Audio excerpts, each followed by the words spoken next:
Welcome to the Power of Reading, a book review program that discusses the latest Catholic books. A book is a dream you hold in your hand. This program is prepared for Radio Maria Nairobi and presented to you by the Daughters of St. Paul. Hello, dear listeners, and welcome once again to the Power of Reading program here at Radio Maria Nairobi, a Christian voice in your home. I am your host and presenter, Sister Beatrice from the Daughters of St. Paul. Welcome once again to this beautiful program where we navigate together the world of books as we continue to share together, to review, and to introduce to you important classical and latest Catholic books.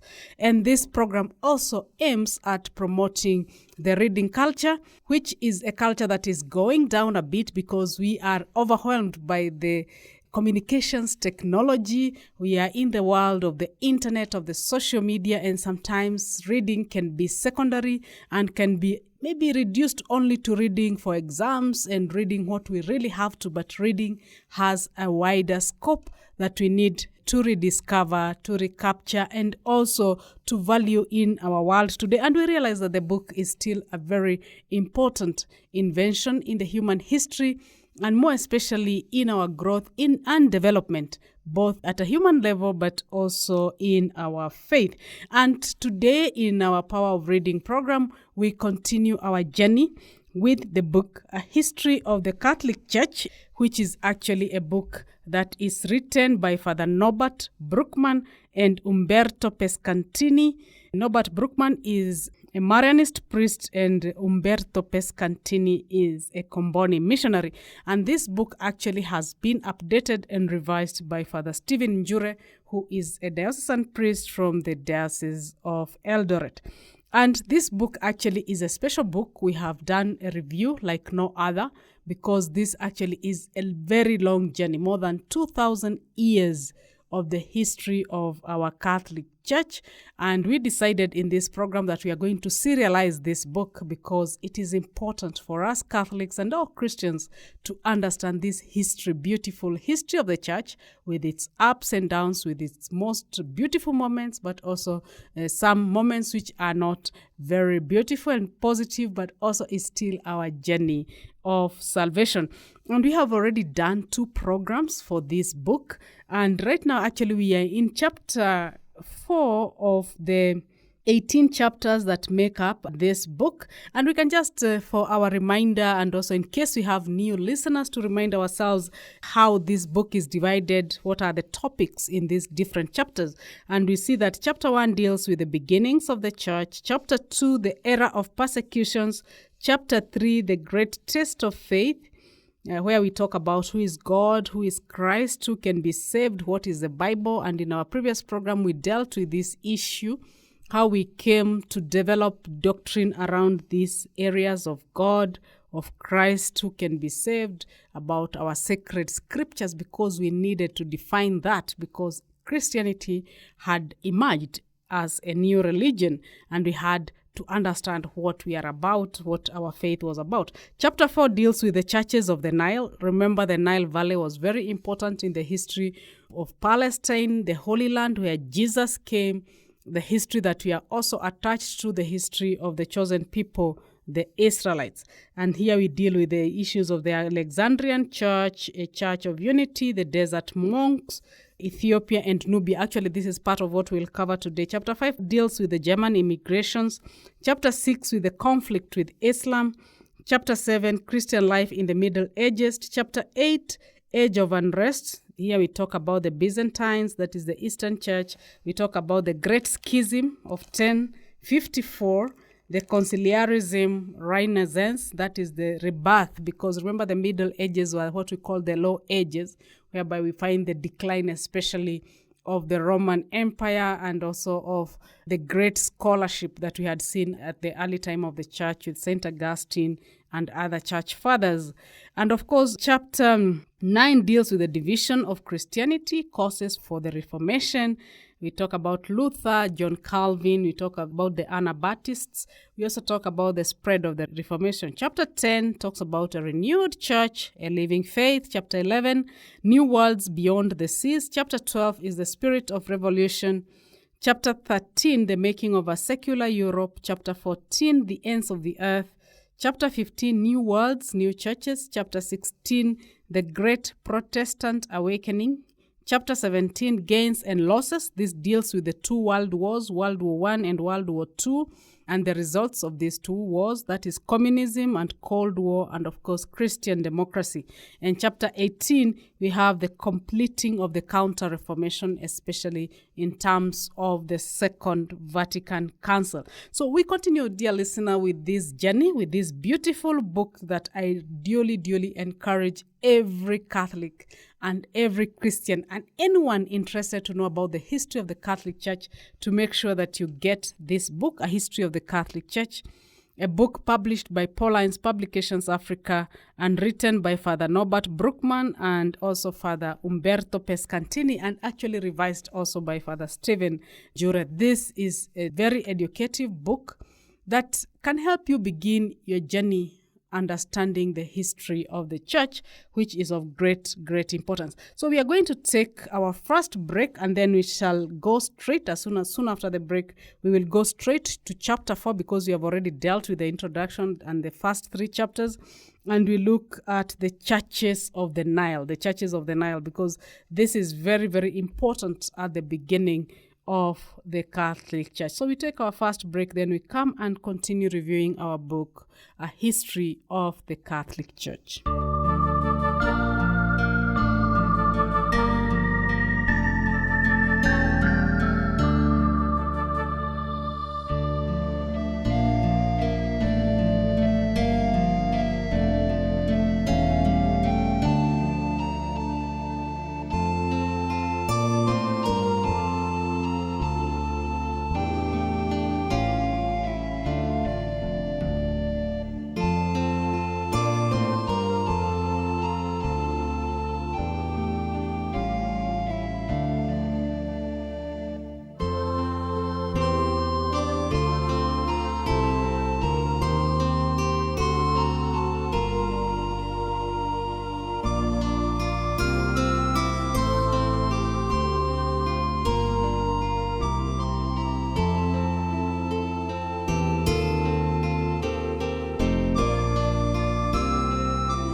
You are listening to the Power of Reading program, a book review program here at Radio Maria Nairobi, a Christian voice in your home. And I am your host, Sister Beatrice from the Daughters of St. Paul. And as I've said at the beginning of this program, we are doing the third program on this book because we decided we are going to do a special review on this book, A History of the Catholic Church, and we are going to do something we would call a serialization, whereby we shall try to make a journey with this book, because even though it's not a very thick book, it has actually a very long history, a history that covers more than 2,000 years of Christianity, of the Catholic Church. So in chapter 4, the chapter 4 presents to us the churches of the Nile. And here the authors begin with the church at Alexandria. And they say that one of the largest and most prosperous Jewish communities at the time of Christ was in Alexandria. And actually, Alexandria was the capital of Egypt. And it was here that the Septuagint had been translated. And for this, it had become an early Christian center. Now, the Septuagint is the translation of the Old Testament into Greek. Septuagint. So when you hear about the Septuagint, is actually the Holy Scriptures which are translated into Greek, and it is believed by the biblical scholars, our historians, that this was translated in Alexandria. And actually, according to ancient tradition, Alexandria was founded by Saint Mark, the apostle and evangelist, and it was also recognized along with Jerusalem, Rome, and Antioch as one of the 4 ancient patriarchates with jurisdiction over all of Africa. So in ancient Christianity, in the beginning of our Christian faith, there were 4 patriarchs. 4 main centers of Christianity. That is Jerusalem, Rome, Antioch, and Alexandria. So you see the importance of this church of Alexandria. And it has also an older history, even in the Old Testament. And as a patriarchate with a number of national churches under it, Alexandria could not have been better positions. Placed on the delta of the Nile, it was in contact with the interior of the continent, as well as all the points of the Roman Empire along the Mediterranean, and it sent missionaries to India and evangelized its own people with tireless zeal.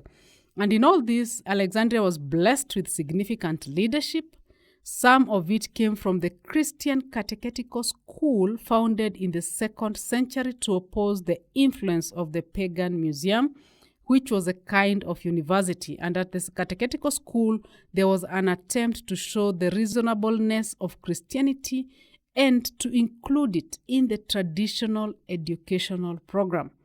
Saint Clement, the 2nd director after Partheneus, forged links between Christian faith and philosophy here at Alexandria, and in the process attracted many intellectuals to the church. And one of the best, we could say the cleverest pagan youth attended this school, usually converting and living as convinced Christians. The school produced its share of martyrs as well, and many of the archdeacons and patriarchs were alumni and or former teachers of this school. And Clement was not fearful of pagan literature and is responsible for preserving many selected Greek writings, and he taught that Hellenism had much to offer Christians, and that reason was not incompatible with faith. You know, that compatibility of reason and faith, which was actually a thought held by the Gnostics. The people who know the Gnostics held that it was not something that should be embraced by Christianity. And of course, we know that this school, it's called a catechetical school, but not maybe in the terms that we understand it now. Actually, it was almost what we would call a theological school, where deep concepts were discussed about faith, about philosophy, about the world. And actually, the concept of philosophy as the handmaid of theology sums the position of Saint Clement. And he says that we should use it to make sure that we grow in our understanding of God. And the church ideals of Catholic education actually owe a great debt to Clement. And actually, he was also quite familiar with Buddhist and Indian thought. And the more evangelical Christians were uncomfortable with this, but Clement's educational theory was the earth is the Lord's and its fullness thereof. Anyone who hopes to help catechumens, especially Greeks, must not shrink from scholarship. So if you want to help these Greeks who are very educated, one needs to be aware of what we call the Greek education, the Greek philosophy. And the success of this was shown when a Christian bishop was appointed professor of Greek philosophy at the Pagan Museum, and Clement was followed by Origen, an important Christian thinker who was of mixed Greek Coptic parentage. He was Greek, but also from the indigenous people of Egypt, the Copts. So he was a Coptic. His work remained influential for centuries. Origen is one of the great thinkers also in defining our Christian faith. And also Alexandria, it's very important in our early church because it produced great church leaders such as Saint Athanasius, that is the champion of Christ's divinity, Saint Cyril, who opposed Nestorianism, and Saint Demetrius, who began the first evangelization of the indigenous Egyptian people, the Copts. Now, what about a church of unity? This presentation is done to us by our authors, and they say that Egypt also gave witness to Christian unity in a manner unknown in ancient time and rare enough since. The Greek patriarchs lived in a sophisticated, cultured, and educated world. They included some of the intellectual giants of the early church. Yet, unlike almost all dominant people, they made alliance with the peasant classes, the simple people, the Copts who are from another race and culture. Together, Greek and Copt people evangelized Egypt, brought faith to Sudan and Ethiopia, and kept heresies at bay.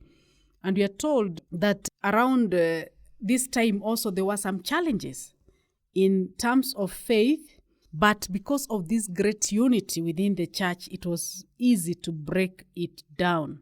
And actually the evangelization that was done around Egypt, that unity brought a great fruit. And we see that even the translation of the Bible was quickly done. Of course, there were moments of persecutions, especially of the Copts. They died under the hands of the Romans. We have the martyrs there. And of course, another issue about these churches of the Nile, as reported by our authors here of this book, we're reviewing a history of the Catholic Church. They talk also about the desert monks. And the Copts, as we know, lived as subsistent farmers in villages along the Nile. You know that there was that Nile Valley, the flooding, which made it possible to have very good farming possibilities.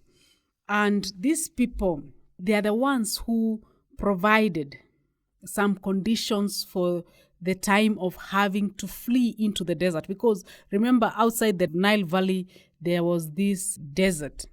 And for this, because of the gift of the Nile, the desert began at the edge of these settlements. So once the settlements ended where the desert began, because there everything was too harsh for anyone to live.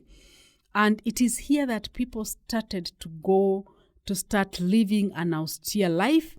Actually imitating this withdrawal into the desert was to do as Jesus had done. And actually, it was believed that the desert provided special conditions for spiritual growth. But a Christian went into the desert for many reasons. Of course, at that time, many also went there to flee from the temptations of the world, to avoid persecution, because also there was persecution going on and so many other things. And the life of a Coptic peasant was harsh and poor, and so for them this was very attractive and also possible to them. And here is where our authors report the life of Saint Anthony, the founder of monasticism, who was a son of a prosperous trader. And after his parents' death, he went to the village church one day and heard the text, "If you will be perfect, go sell what you have and give to the poor and come follow me."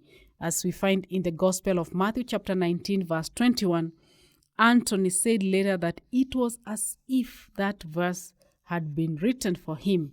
And he gave away all his properties. We are told there were 200 plots, provided for his sister, and went to seek God in the desert. And many others followed into the desert, and this developed new ways.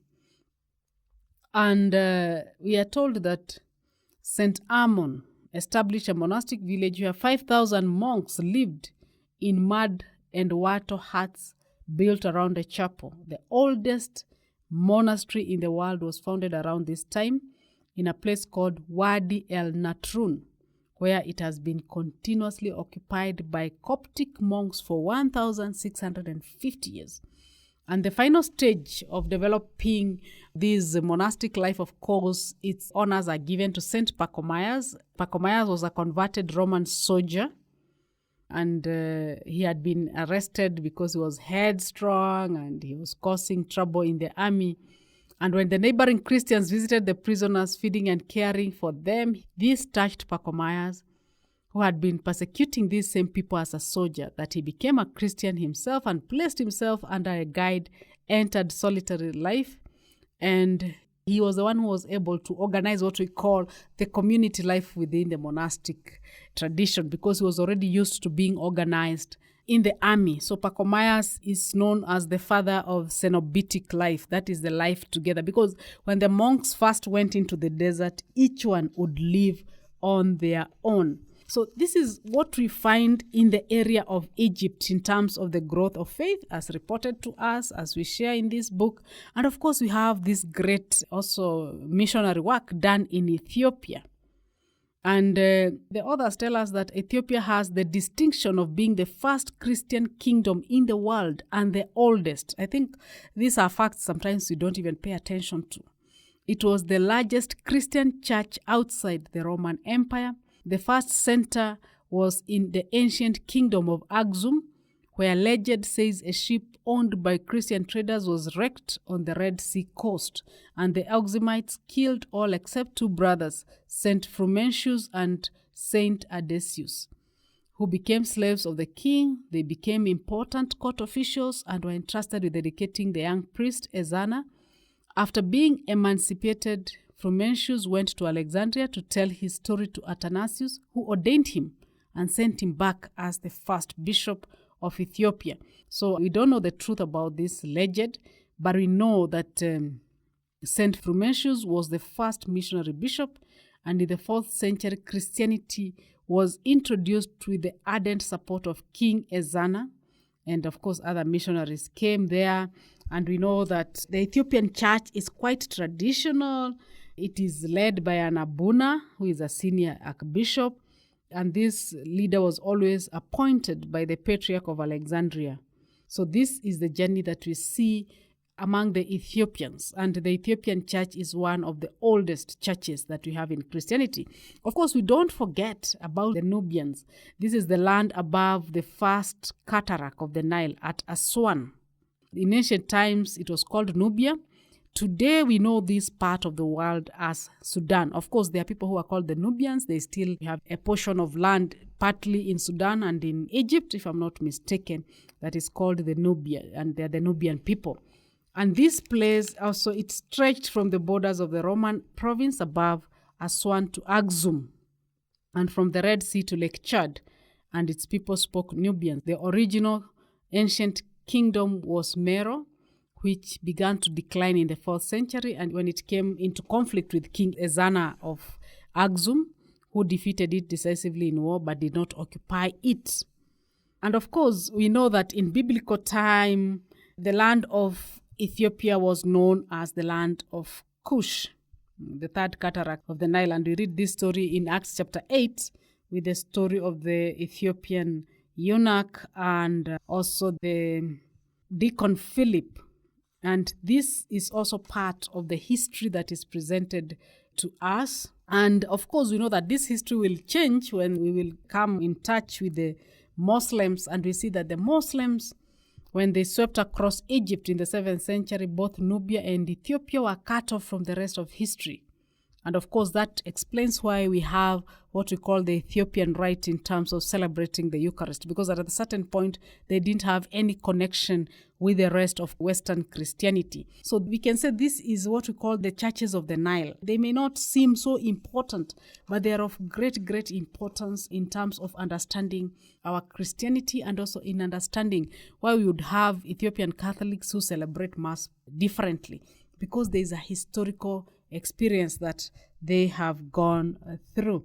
Now, chapter 5, our authors take us back to Europe, especially around Rome. And here we see the whole issue of what we call the German immigrations. Now, remember when Paul and the apostles Peter were evangelizing, they were missionaries in the early times of the church in the 1st century. Europe was not what we would know now. It was loose kingdoms here and there. There was no much connection, and the Roman Empire tried to bring these people together.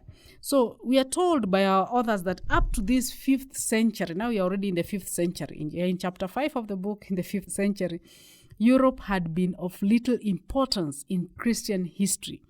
The Pope made Rome the headquarters of Christianity, and the faith spread through much of the empire, but most creative life and leadership came from the East, even for the Latin Church, the church in North Africa, And these were more important than Rome. I know this might surprise most of us, but it is important to understand. Now, a new force challenged all that. Now, massed along the borders of the empire for several centuries were a series of large tribal nations. They were of Germanic culture, and they were either pagan or Arian heretics in religion. At first, these groups were peaceful and traded with the Romans. These were not under the Roman rule. Seeking better lives, many crossed the border to join the army.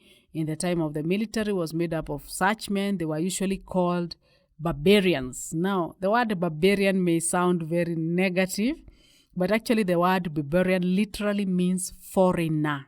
But of course, now we do it to mean maybe somebody who is uncultured and maybe not well-mannered. And this word barbarian actually meant foreigners, as in terms that they were neither Romans nor Greeks. And this came to be a racial insult aimed to their lack of respect for the Greco-Roman culture. The Greeks and the Romans, who actually developed what we call the Greco-Roman culture, prided themselves to be very cultured people, to be very sophisticated in comparison to this, what we call the Germanic tribes, the barbarians. So that's why it became a kind of a derogatory term or a racial insult. And actually, these people started an immigration because of population pressure and a desire for better land. And this created what we call a widespread invasion of the empire beginning around 376 with the Visigoths, who were first to enter. And they were shocked when they saw the wealth that the Romans had built. And actually, they just went into a looting spree across Europe. In the end, they actually almost stripped Rome bare, Rome that had been built by the emperor. And by 410, Rome was almost stripped bare. And these guys moved on until they finally settled in Spain on the farthest western side of the European continent. And it was the Visigoths that translated the Bible into Gothic. And other tribes poured across the Rhine River in the northern frontier. Now from the north, the Franks took northern France. The Burgundians took the southeast. The Vandals passed through Spain to Latin Africa, where they established a 100-year kingdom that ravaged the Catholics there. And shortly after, the Angles, the Jutes, the Saxons entered Britain from the north, and the church actually was utterly destroyed, leaving only mountains of Wales and Scotland with a few Catholics. And Britain was again repaganized and had to be evangelized anew in later years. So these people, when they came in, they destroyed the whole culture. For them, they took even Christianity. Remember, Constantine had made Christianity the religion of the empire. So we see a new reality in Europe. It was not just Islam that devastated Christianity, but also this barbarian invention. And the Western Empire was now shattered. Pagan Anglo-Saxons and Franks held Britain and Northern Gaul. Northern Gaul is Ireland. Arian Visigoths were in Iberia, that is Spain. Iberia is present-day Spain and Portugal. They are the farthest end of the European continent. And of course, you have the Arian Burgundians occupied Eastern Gaul, that is part of France. Arian Ostrogoths moved to southern Italy, and Roman Africa was an Arian Vandal kingdom. And this process of invasion and destruction continued for several hundred years. New groups appeared regularly, and the fact of Europe was changed as refugee people fled before them and settled in new areas. The Lombards took northern Italy. The Vikings began a series of pirate attacks on the islands and coastlands before settling in England and the Norman France. And they terrified and devastated everything in their path. And with the Western Empire finished, what response could the people of Europe make? Perhaps surprisingly, it was effective and fairly swift. And there were three aspects. Military was destroyed, the culture was destroyed, religion also suffered greatly. And the military response came from the Eastern Byzantine Empire, which had been preserved from the main force of the invasions. Superior to the West in both cultural development and naval might, the Byzantines, led by Emperor Justin, the Justinian emperor, subdued the greater part of barbarian forces, and in the process, Byzantines absconded Roman Africa and southern Italy into their dominions, and in Spain, the rights of Catholics were restored, but the Visigoths continued to rule. So the people who came to rescue what was the remnant of the Roman Empire were actually the people from the eastern, people in Constantinople, from the Byzantine Empire, because the Byzantine Empire was separate from the Roman Empire.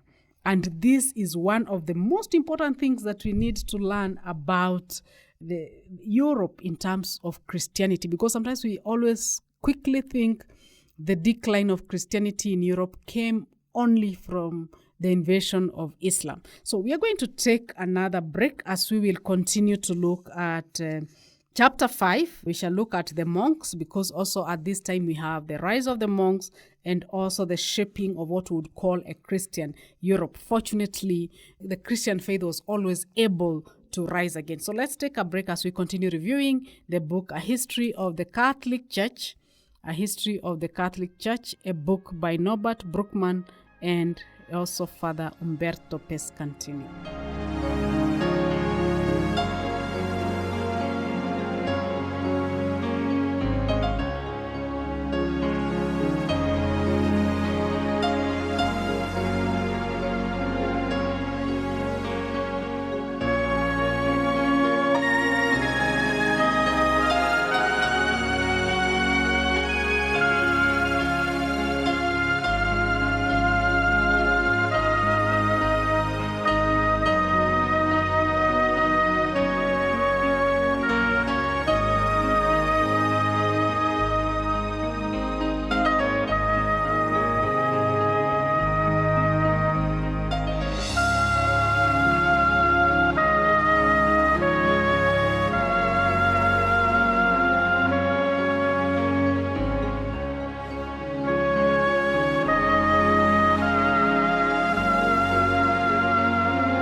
You are listening to the Power of Reading program here at Radio Maria Nairobi, a Christian voice in your home. I am your host and presenter, Sister Beatrice, from the Daughters of St. Paul, and we continue our beautiful journey as the realization of the book, A History of the Catholic Church.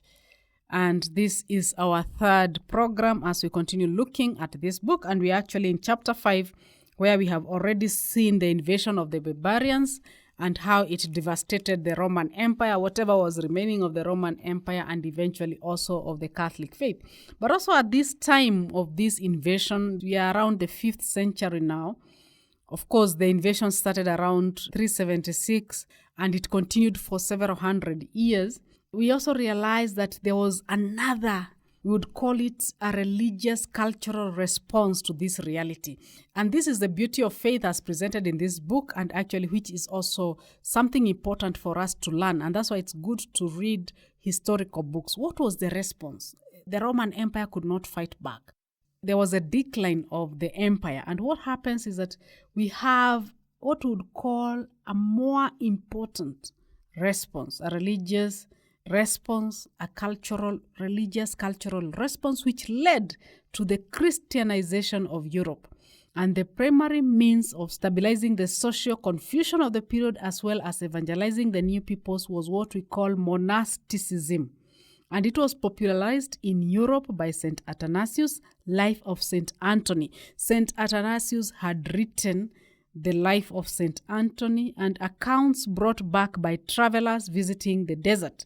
and hermits and a few settlements were found in Gaul early on, but in its original form, Eastern monasticism was unsuitable to the Western climate and temperament. The three men who achieved the inculturation of monasticism for Europe were Saint Martin of Tours, Saint Patrick of Ireland, and the famous Saint Benedict of Nursia. From them came a movement in the Western Church that adapted to the new situation and became the agent of a new civilization in Europe. Martin of Tours was the son of a frontier soldier in Pannonia, and that is present-day Hungary, and Roman law required soldier sons to enter the army, but Martin resisted and dedicated his life to Christ. A meeting with Saint Hilary of Poitiers led him to found a community of monks in Gaul, that is in France, the first monastic settlement in the Western Church. Martin and his disciples lived in caves on the banks of a river, trying to follow the example of the Egyptians. The main difference was that in France, the surrounding people are barbarians. This fact determined the missionary aspect of Western monasticism, whereas the monasticism that we found in Egypt in the Nile Valley was mainly more an ascetic activity whereby somebody tried to grow in their faith in terms of understanding their faith, purifying themselves. The Western monasticism did the same, but also added the aspect of evangelization.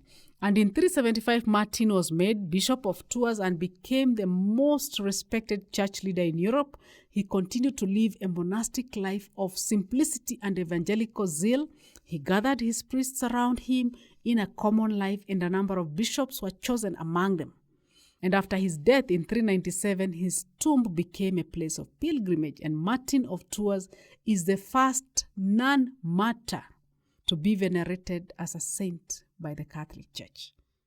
Martin of Tours is the first non-martyr to be venerated as a saint by the Catholic Church, and his form of common life had an impact on the formation of the diocesan clergy and provided means for the celibate clergy to have mutual support. Many parish priests at that time were married in the Western Church, as almost all were and still are in the Eastern churches. The Eastern Church still maintains married priests, which we don't have in what we call our Latin Church or Western Church.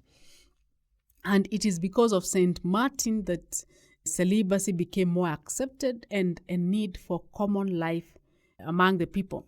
Now, the other person who helped this issue of the monks, because the monks returned Christianity back to Europe.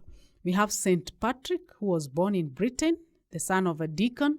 He was captured in a raid and taken to Ireland as a slave, but escaped after 6 years and went to Gaul to become a monk. 20 years later, he was sent back to Ireland as missionary bishop. For 30 years until his death in 461, Patrick preached, formed communities and monasteries, ordained bishops, and created a native Irish church. And Ireland had never been occupied by the Romans and so was untouched by Latin culture.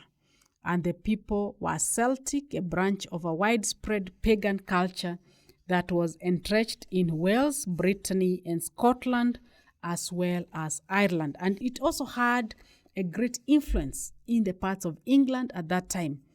Irish monasticism, as Patrick fostered it, was extremely strict with many severe penances. This was partly in response to the primitive nature of the people. Because they were clan-based people, the Irish could imagine no penance worse than to leave one's homeland.